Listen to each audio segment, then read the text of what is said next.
Hello प्यारे बच्चों, कैसे हो आप सभी बच्चों। आज का टॉपिक है क्रिया। क्रिया के अंतर्गत हम लोगों ने पिछले वीडियो में सकर्मक क्रिया और अकर्मक क्रिया के बारे में अच्छी सी जानकारी ली थी। थोड़ा सा इसको रिकॉल करके फिर से पढ़ते हैं। क्रिया क्या है?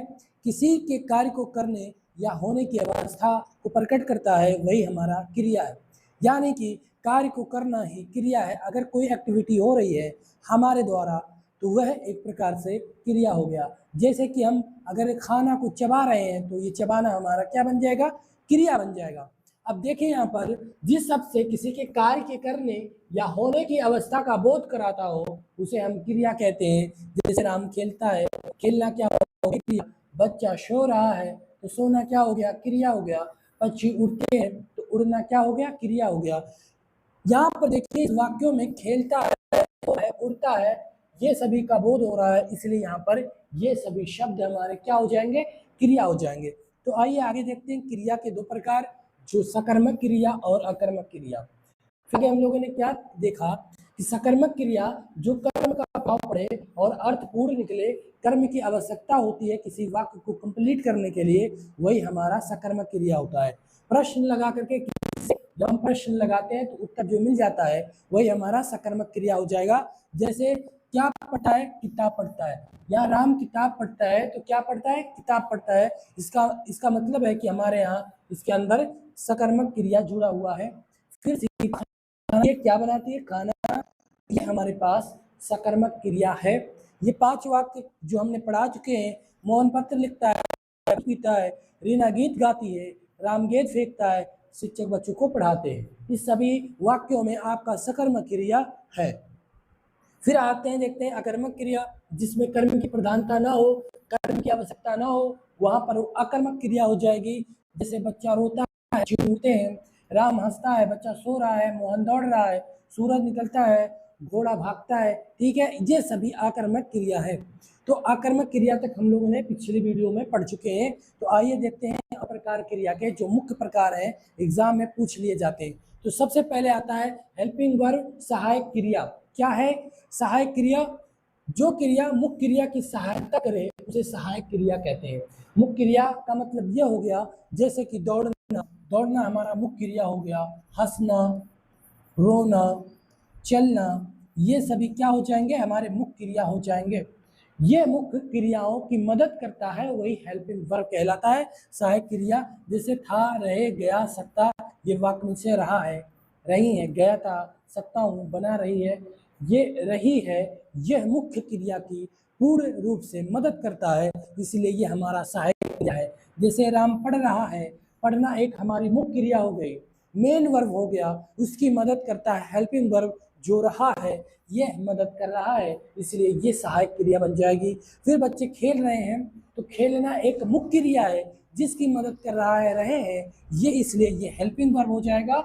मुख्य क्रिया का मदद हो रहा है इसलिए ये हेल्पिंग वर्ब हो जाएगी। इसी तरीके से आपका सहायक क्रिया है, जो मुख्य क्रिया की मदद करता है, वही सहायक क्रिया कहलाती है। ठीक है प्यारे बच्चों, यहाँ पर आप देखिए सीता खाना बना रही है तो रही है, इसका मतलब है यहाँ पर हेल्पिंग वर्ब लगा हुआ है। तो प्यारे बच्चों अगले पे चलते हैं, अगला देखते हैं। अगला है हमारे पास मेन वर्ब, मुख्य क्रिया, जिसके बारे में हम लोगों ने पीछे बात कर चुके हैं। जैसे पढ़ना, खेलना, दौड़ना, ये सभी क्या है? मुख्य क्रिया है। इसके बिना कोई भी वाक्य पूरा नहीं किया जा सकता। जो क्रिया वाक्य में मुख्य कार्य को बताए उसे मुख्य क्रिया कहते हैं। जैसे कि राम खेलता है, राम खेलता है यानी खेलना, ये एक प्रकार से मुख्य क्रिया हो गई। फिर बच्चा पढ़ रहा है तो पढ़ना, पढ़ना हमारे पास मुख्य क्रिया मेन वर्ब। दौड़ता है तो दौड़ना क्या हो जाएगा? मेन वर्ब यानी कि मुख्य क्रिया। फिर उसके बाद गाना गाती है तो गाती है तो गाना क्या हो जाएगा? मुख्य क्रिया हो जाएगा। खेलता है यानी खेलना क्या हो जाएगी? मेन वर्ब यानी कि मुख्य क्रिया हो जाएगी। यही हमारे पास मुख्य क्रिया है। जो क्रिया वाक्य में मुख्य कार्य को बतलाते हैं वही हमारी मेन वर्ब मुख्य क्रिया कहलाती है। उदाहरण में जैसे पढ़ना, खेलना और दौड़ना, ये वाक्यों के माध्यम से मेन वर्ब को कंप्लीट किया जा रहा है। फिर आप ये 5 वाक्य जो दिए गए हैं, इन वाक्यों से, जैसे राम खेल रहा है, राम खेलता है, बच्चा पढ़ रहा है, पढ़ रहा है, सीता गाना गाती है, लड़के क्रिकेट खेलते हैं, ये वाक्य हैं मेन वर्ब। इसके अंतर्गत कौन कौन से? खेलना, पढ़ना, दौड़ना, गाना और खेलना, ये सभी क्या है, ये मेन वर्ब है, मुख्य क्रिया है। फिर आगे चलते हैं, हमारे पास पूर्वकालिक क्रिया, यानी ऐसी क्रिया जो पहले से की जा चुकी है, वह हमारी पूर्व यानी पहले से, पहले की काल से यानी पहले के समय से कोई कार्य कंप्लीट हो चुका है, पूरा हो चुका है, उसे हम पूर्वकालिक क्रिया कहते हैं। देखिए, जब एक कार्य समाप्त होने के बाद दूसरा कार्य हो तो पूर्वकालिक क्रिया कहलाता है। जैसे खाना खाकर वह सो गया, इसका मतलब है खाना खाकर ये पहले से क्रिया की जा चुकी है, इसलिए ये पूर्वकालिक क्रिया हो जाएगी। और सो गया, भूल गया, यानी का है, इसलिए वह पूर्वकालिक क्रिया बन जाएगी। पूर्वकालिक क्रिया उसे कहते हैं जो बीते समयों में कार्य को पूरा किया जा चुका है। जैसे कि खाना खाकर, पढ़कर, नहाकर, पढ़कर, खाना खाकर, काम करके, लिख करके, ये सभी क्या है, पूर्वकालिक क्रिया है, यानी कि कार्य को पहले से किया जा चुका है, तो उन्हें हम कहते हैं पूर्वकालिक क्रिया। जब एक कार्य समाप्त होने के बाद दूसरा कार्य हो रहा है, उसके पूर्वकालिक क्रिया हम कहते हैं। खाना खाकर सो गया, पढ़कर गया, नहाकर वो मंदिर गया, पढ़कर बच्चा खेलने गया, खाना खाकर काम करके वह घर गया, लिख करके उसने कॉपी जमा कर दी, ये हमारी पूर्वकालिक क्रिया कहलाती है। अगले टॉपिक पे अगला क्या है प्रकार, वो हमारा प्रेरणार्थक क्रिया।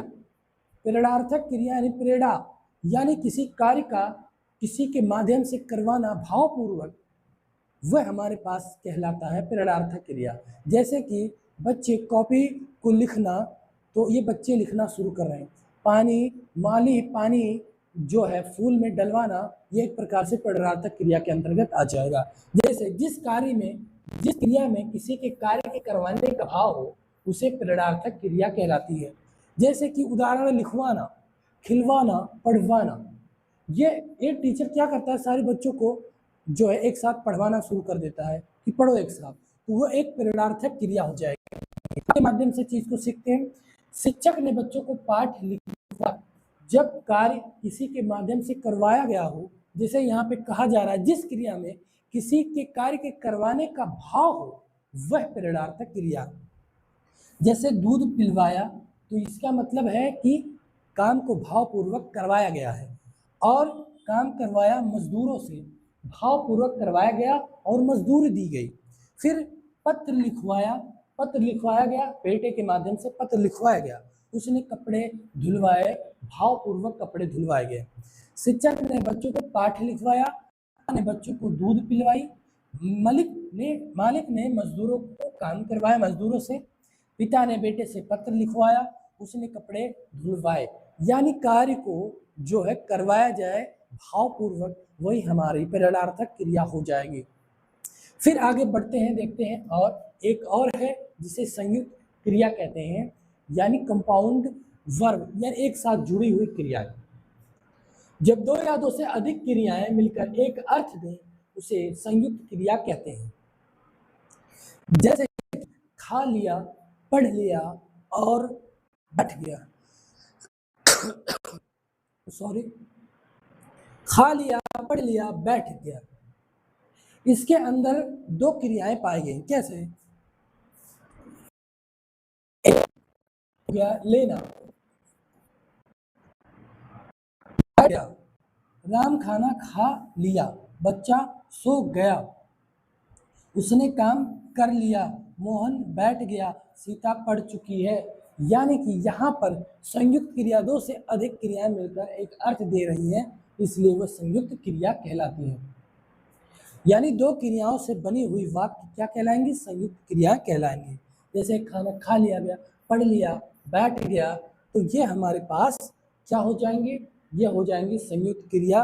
ठीक है प्यारे बच्चों, बच्चा सो गया, तो एक गया और एक सोना, एक जाना, तो क्या कहलाया? इसमें अंतर्गत दो क्रियाएं हैं, इसलिए संयुक्त क्रिया हो जाएगी। ठीक है प्यारे बच्चों, सीता पढ़ चुकी है।